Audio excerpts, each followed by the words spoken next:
seca koenye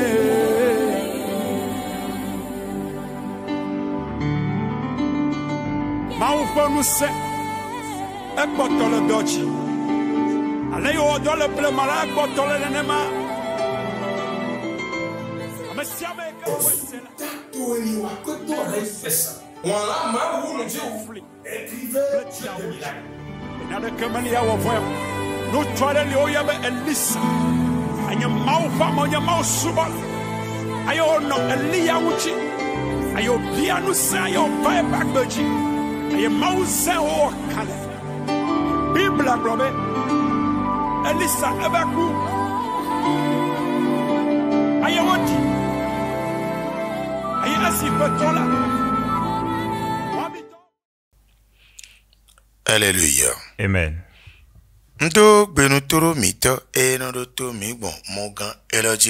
Je salue tous nos téléspectateurs et nos téléspectatrices qui nous suivent à travers cette chaîne. Comment est-ce que vous allez? Que la paix de Dieu soit avec vous. Cette chaîne sur laquelle vous nous suivez s'appelle Trône de l'Éternel TV aux Nations. Trône de l'Éternel TV aux Nations. Et notre mission est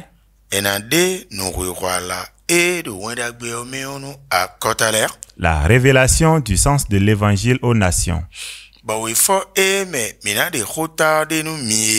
Et le passage duquel nous allons vous tirer le thème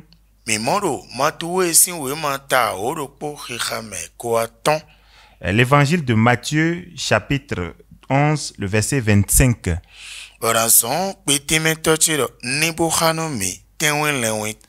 Et je vais demander à mon interprète de nous faire la lecture.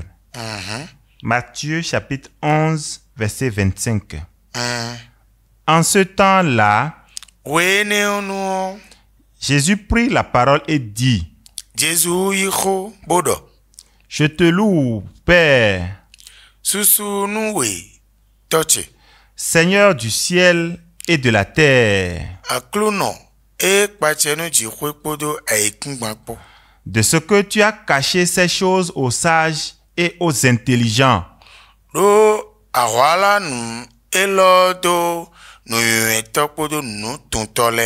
et de ce que tu les as révélés aux enfants. Amen. Amen. Nous prions. Notre Seigneur, notre Créateur, jusqu'à présent, nous continuons d'être des humains. Vous continuez d'être Dieu. Nous n'arrivons pas à changer. Aide-nous, Seigneur, pour qu'on écoute, qu'on comprenne et qu'on mette en pratique pour avoir ta paix. Au nom de Jésus. Amen. Amen. Notre thème est intitulé Qu'est-ce qui rend paresseux? Nous voudrions une fois encore répéter. Notre thème est intitulé Qu'est-ce qui rend paresseux? S'il faut le dire, le fait d'être paresseux,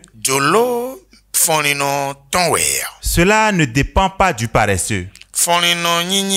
La paresse, après examination, c'est parce que son cœur n'a pas vu ce qu'il va faire. Un homme debout, avant qu'il ne fasse quelque chose, c'est ce qu'il doit faire qui doit au préalable venir dans sa tête. Et l'esprit qui fait travailler va s'y ajouter.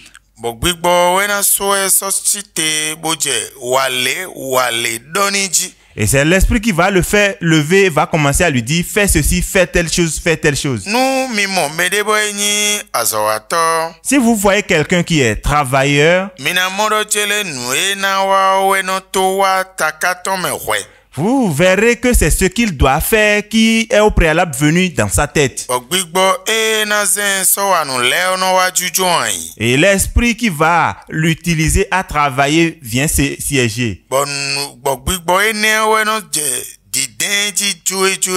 Et c'est cet esprit qui commence à le bouger de gauche à droite. Et l'utilise parfois jusqu'à ce que une journée entière ne le suffit pas. Et si la nuit s'approche, ça commence à lui faire mal. Parfois, il travaille jusqu'à même veiller. Une telle personne devient esclave à l'esprit de travail. Et c'est en ce moment qu'on appelle celui-là travailleur. Donc le paresseux, ce qui fait qu'il est paresseux, l'explication que nous avons trouvée pour cela, c'est que ce qu'il va faire n'est pas dans sa tête. L'esprit qui va le faire travailler n'est pas dans sa tête.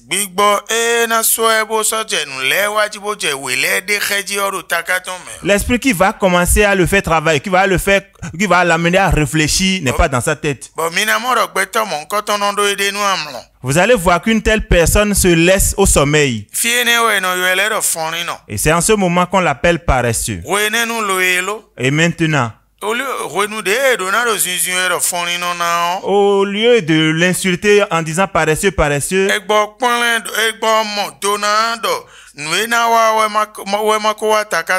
si on comprend que c'est ce qu'il doit faire qui n'est pas venu dans sa tête, que c'est son esprit, l'esprit de travail qui n'est pas avec lui, que c'est l'esprit qui ne l'a pas fait lever pour se mettre à travailler.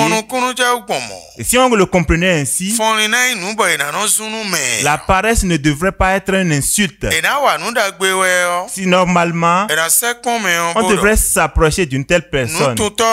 Oui, l'homme intelligent, hein, celui qui a compris les choses, il va se rapprocher de lui et dire: grand frère, je voudrais que tu te mettes à prier et que tu dises à Dieu ce que je vais faire, mets-le en moi. L'esprit qui va m'utiliser à travailler, ajoute-le. Que l'esprit me fasse lever et me mette à travailler. Parce qu'il y en a, et ceux qui vont faire viennent dans leur tête. Mais il y a un esprit de pesanteur en eux. Mais celui-là, il sera toujours dans l'amertume. Vous verrez qu'ils ont le zèle de se lever pour travailler, mais ils n'y parviennent pas. Parce que la chose est en lui et bouge. Donc cessez d'insulter le paresseux et enseignez-lui. Est-ce que vous avez écouté? Toi qui es travailleur, rends grâce à Dieu. Et c'est ce que Jésus a fait. Pour vous et moi, nous allons commencer à insulter les intelligents et les sages. Jésus n'a pas fait cela.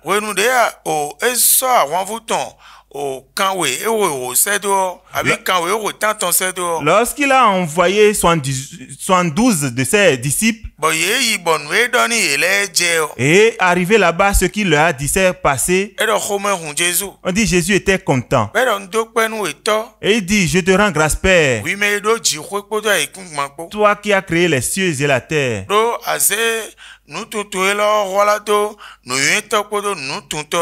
Car tu as caché ces choses aux sages et aux intelligents, et que tu les as révélées aux enfants. Donc travailleur, toi tu peux rendre grâce à Dieu, parce que ce n'est pas de ta force que tu es ce que tu es. Donc toi, homme paresseux, comme on te l'insulte, celui qui t'insulte ainsi ne vois pas cette personne d'un mauvais œil, pour que tu planifies de lui rendre un mal ou que tu lui fasses un mal. Mais ce que je voudrais te recommander, c'est ceci. Mets-toi à prier. Seigneur, ce que tu as mis sur moi, révèle-le en moi. L'esprit qui va m'utiliser à travailler, mets-le en moi. Que l'esprit me convainque et me rende esclave à ce que je dois faire. Observez l'homme. Avant que l'homme ne bâtisse une maison, la vision vient au préalable dans sa tête et le fait lever. Et l'argent avec lequel il va bâtir, il commence à chercher l'argent. Il va chercher les ouvriers conséquents pour faire ce qu'il veut. Si ça ne vient pas dans ta tête, tu ne peux pas le faire. Tout est grâce. Jésus le sait. Et on a rendu grâce. Qu'il nous aide aussi, afin que ce qu'il a mis sur nous, nous le sachions. Au nom de Jésus. Bye bye. Bye bye.